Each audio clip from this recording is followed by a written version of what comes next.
So sitting here with Unmani, this thing called life, what's it about? I have no idea. What thing called life? It's, This. yeah, we really don't know, that's the point. All we know is that it's happening.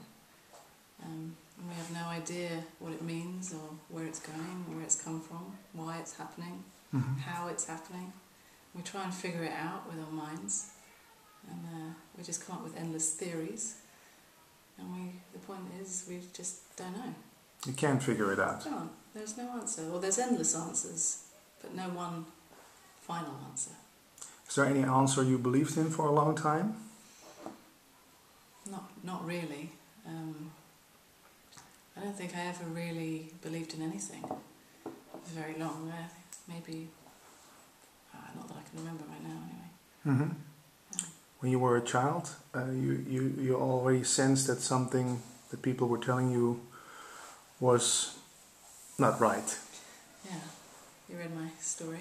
Yeah, I heard an interview, read your story. Yeah. But how did people react to that? Did they think you had to be brainwashed some more, or how did the people react when you talked about it, or didn't you? Well, I was pretty scared to talk about it as a child. I was very confused. I didn't understand how people seemed to be behaving as if we're all separate individuals, and people would ask me questions about what I thought about something, or my opinion, or what I want to be when I grow up, or my favourite colour or something. And I had no idea.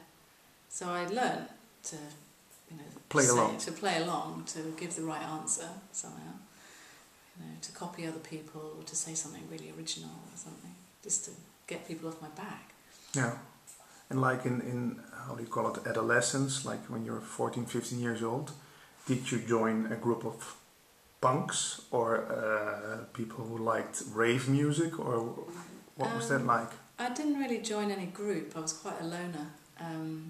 Because of the same thing, I really felt very confused, and as a teenager became very depressed. Yeah. And emotional, like a lot of teenagers. It's a tough time.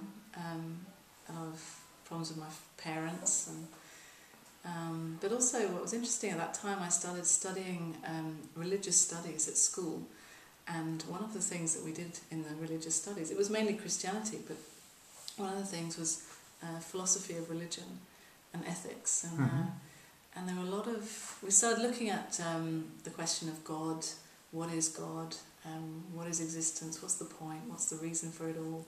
And all these fundamental questions were coming at a time when I was really confused and pretty suicidal, in fact. I just really couldn't see the point in any of it. So it really kind of got me thinking about it a lot more, and got me more depressed. Yeah, more thinking, more depression. Yeah. It didn't really help me, but somehow I guess it focused my search in some way. And I started searching for the point. Point of life. The point of it all. Yeah. Because I didn't see any point. The meaning of life. Yeah, the meaning of life. Like Monty Python. Yeah. Like, yeah. Yeah. I was really depressed. I'd walk in front of cars and I just didn't care. Yeah. Live or die, it doesn't matter. What's the point? What's the difference? Yeah. But when did something change? Well, what triggered it? After that, I left England and I lived in Israel for about 8 years, and I went to university there. And it helped a little bit to get away from my family, but I found that I was still carrying my family, my mother's voice in my head a lot of the time. And she's quite domineering, and so I was still carrying around all her opinions and her beliefs about life, and struggling to find my own identity. I didn't find an identity. Never found it. Never found an identity. So I was struggling to find it, and I was searching for an identity. I did some therapy for a while, and that seemed to help temporarily. And when you were in Israel, were you was your identity part Jewish, or? I tried that hat on for a while. The little cap, or what you call it? Yeah. No, well, I tried that role. My family's not particularly religious. I didn't grow up in a particularly religious family, but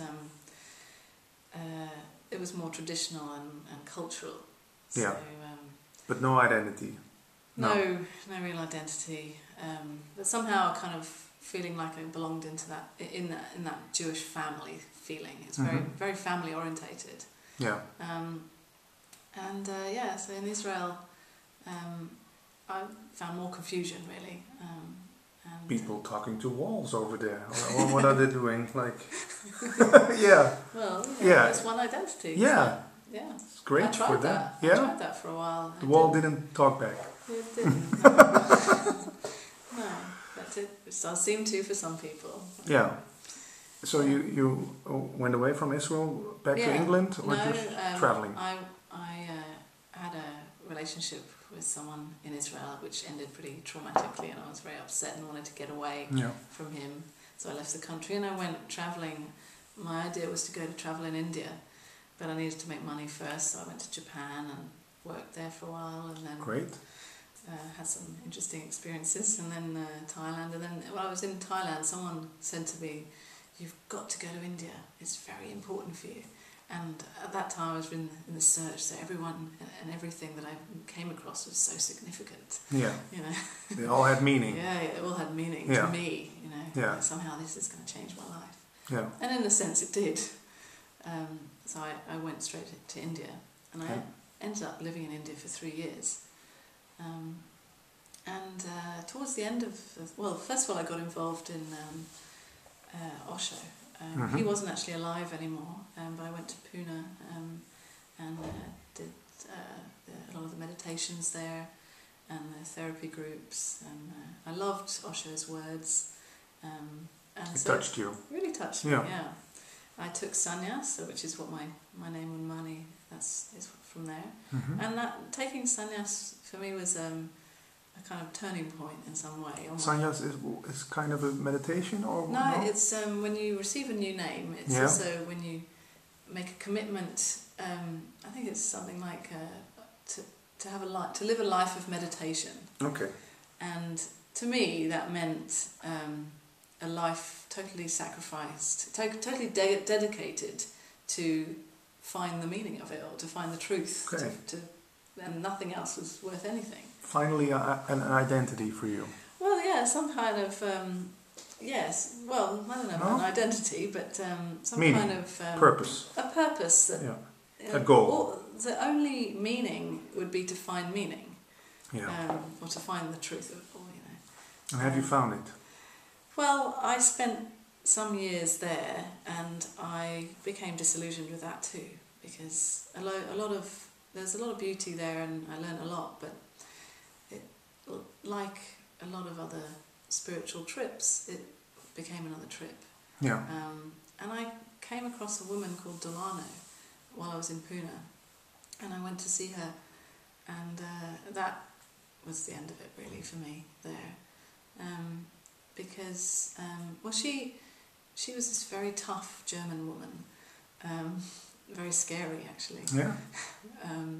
And I'd heard about her, and I'd heard that she was only accepting people to her satsang who were ready to die.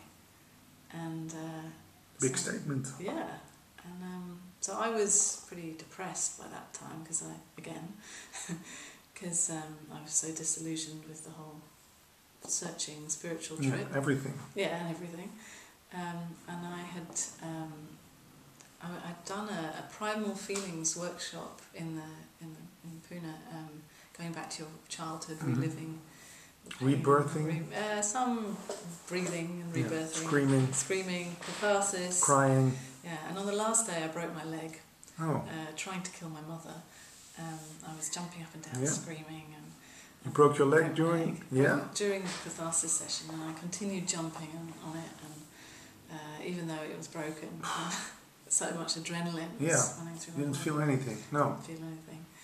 And then I did, but on the last day, after that catharsis session, the therapist said, "This group is just a taste of the work that you need to do on yourself." And I just couldn't believe it. There's no way it could be that difficult. I felt that this is really the end for me. And so I thought, okay, I'll write to Delano and I'll tell her that I'm ready to die. And I did, and I said, I think I'm ready to die, and I told her the whole situation, and waited for her response. And she wrote back about a week later. That you could come? No. She wrote back saying, write to me when you're sure you're ready to die.